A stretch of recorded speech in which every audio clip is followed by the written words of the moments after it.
Oke, assalamualaikum warahmatullahi wabarakatuh. Jadi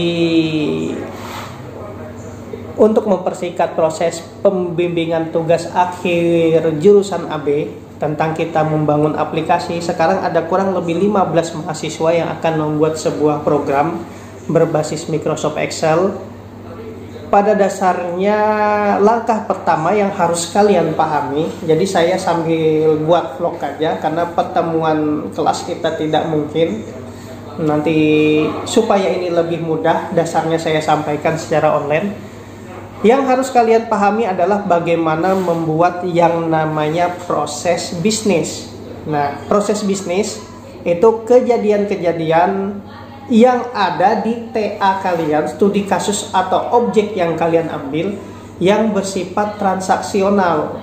Nah, proses bisnisnya contohnya misalnya kita ambil aja aplikasi perpustakaan. Ketika membangun sebuah aplikasi perpustakaan, langkah pertama orang pasti registrasi. Registrasi itu diceritakan. Registrasi itu bagaimana tahapannya. Orang datang ke perpustakaan, memberikan identitas diri, kemudian input database-nya di komputer, masukkan fotonya, ya kan di situ.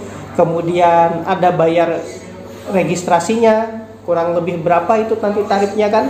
Nah, setelah diregistrasi, proses yang kedua baru dia melakukan proses peminjaman buku. Nah, peminjaman buku ini diceritakan juga siapa di situ. Nah, mahasiswa datang, mahasiswa atau anggota perpustakaan itu datang ke perpustakaan.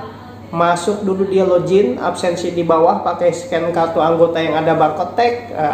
Artinya apa? Otorisasi daftar pengunjung hari ini. Kemudian setelah dia login, dia ambil buku yang di perpustakaan, minimal 3 tumpuk. Kemudian dibawa ke petugas peminjaman, setor kartunya buat di scan barcode, input datanya kan. Kemudian bukunya di scan juga, kode buku, kode batang bukunya, buku apa yang dipinjam, yang awalnya status di buku tadi, yang di perpustakaan tadi statusnya tersedia menjadi terpinjam. Itu maksudnya di scan. Kemudian petugas melakukan otorisasi data siapa yang meminjamkan. Nah, setelah itu nanti proses peminjaman, baru proses pengembalian, persis sama kayak gitu. Nah, proses-proses kejadian inilah yang dinamakan proses bisnis.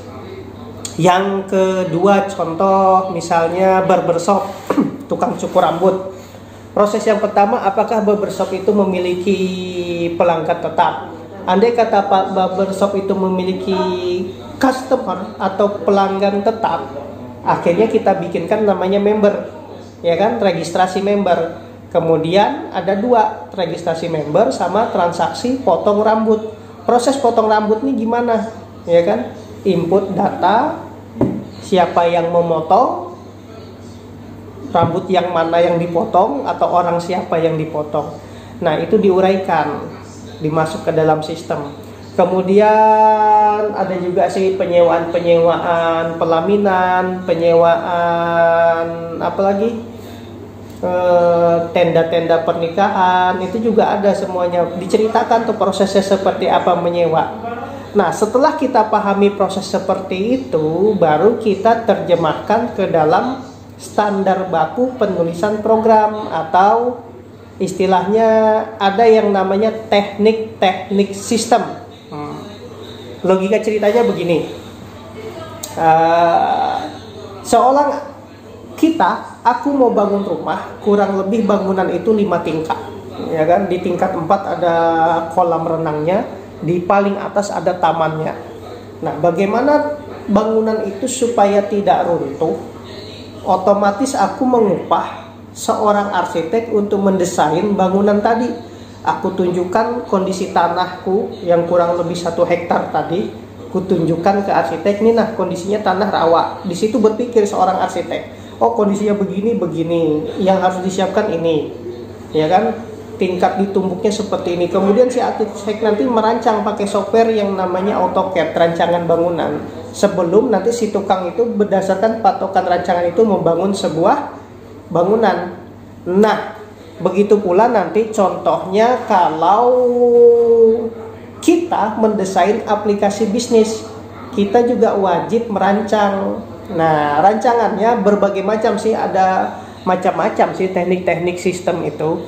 Dalam proses analisis maupun perancangan sistem dibutuhkan teknik yang tepat dan jelas mengenai bagaimana prosedur-prosedur tadi diproses. Nah, itu maksudnya. Banyak software untuk penganalisis. Kalau si arsitek tadi pakai AutoCAD, tapi kalau kalian menggunakan ada software namanya Microsoft Office Visio untuk merancang proses bisnis, atau pakai AutoShape aja, bulat, kotak-kotak gitu. Nah, ada sih sebenarnya software yang namanya Power Designer untuk merancang itu. Teknik sistemnya ada yang namanya bagan arus, ada namanya flow of document, ada namanya ER diagram, ada namanya bagan distribusi dokumen. Dokumen ini kemana pindah ke siapa.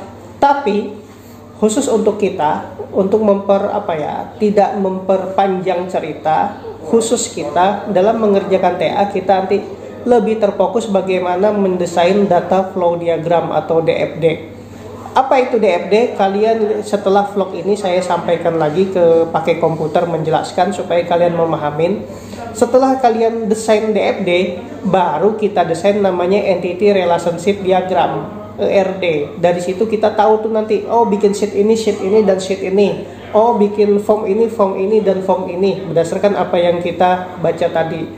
Nah, setelah kalian memahami di situ, sheet ini, form ini, dan form ini, baru mudah kalian merancang sebuah program. Begitu tahapannya. Dan ketika kalian mempresentasikan tugas akhir, enak menjelaskan.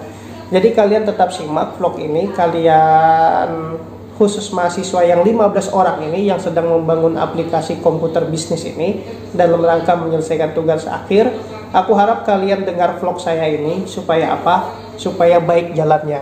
Sampai di sini dulu. Waalaikumsalam warahmatullahi wabarakatuh.